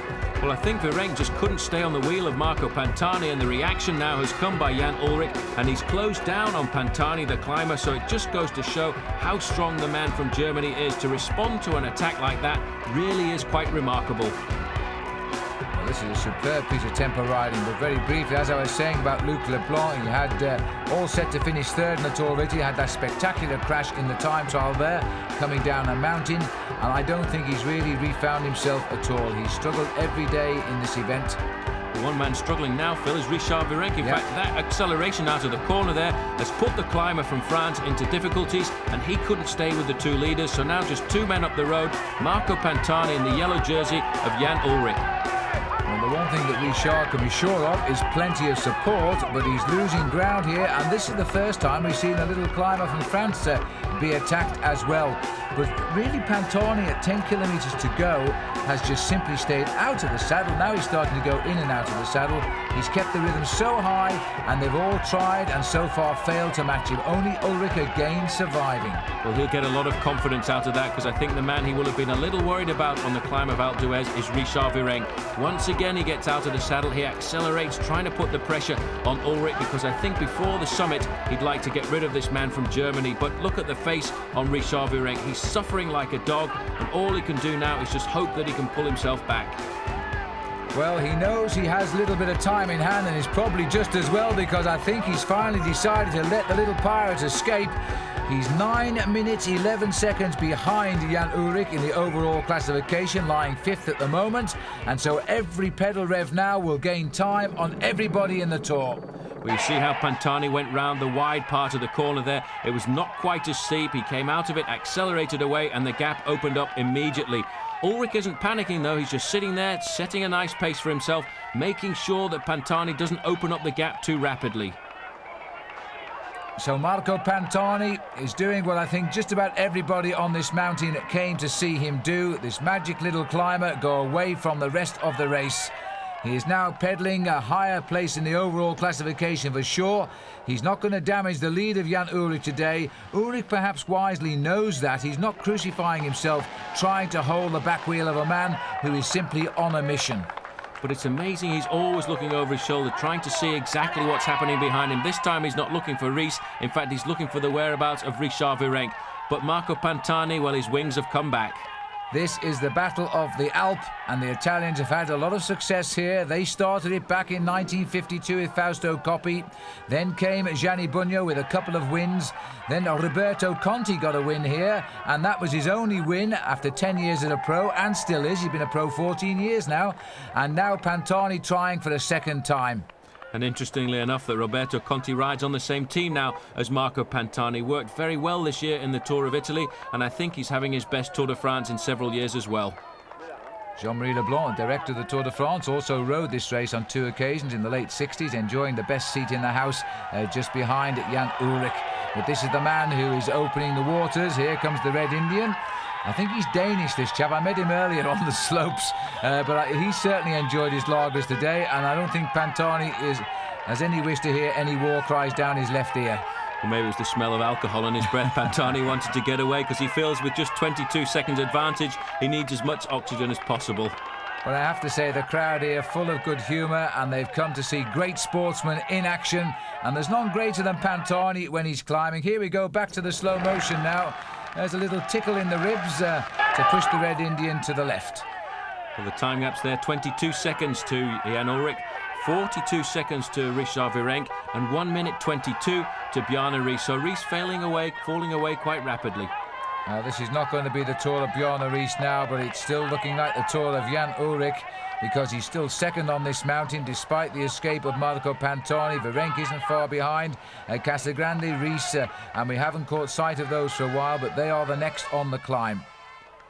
Here, in fact, he's joined by Francesco Casagrande, the Casagrande at the front in the red jersey. He's setting the pace, trying, I think, to make sure that Bjarne Riis and himself stay in the picture. But Marco Pantani, well, he's on a mission. He's looking to become the first rider to win 2 years in succession, I suppose, because the Tour didn't come here last year. So he's really hoping that he's going to be the champion and really walking himself into third place. Well, let's hope so. And certainly if he does, he'll knock out Olano, because Olano has been lost on the early part of this climb today. He got dropped very early on. And Pantani's under the 4 kilometres to go banner. The Italian flag right alongside him there, but I bet that gentleman can't hold that pace too long as he wipes out half the crowd on the right. The very dangerous part of the course here. He's just gone under the 4 kilometre banner. Once he gets to around about 3, then the barriers appear, and it makes it a lot safer for the riders on the final few corners up into the town of Alpe d'Huez. But Pantani, well, nobody's going to touch him now as he goes under that banner. And this is Ullrich now under the same 4 kilometre banner, and that's not too far behind. He's probably around about 25 seconds down at the moment, so he's not losing that much. In fact, Richard Virenque is losing a little bit of time. His time gap there was 1 minute and 2 seconds, so the French climber falling away. But Phil, the crowds here are unbelievable. I don't remember ever seeing them as big as this. Well, we used to say get there early in the morning a few years ago if you want to see this climb from a good spot. Then we altered that to get there the day before. Well, now we know there are many people coming here up to 3 days before just to claim their regular spot on the mountain.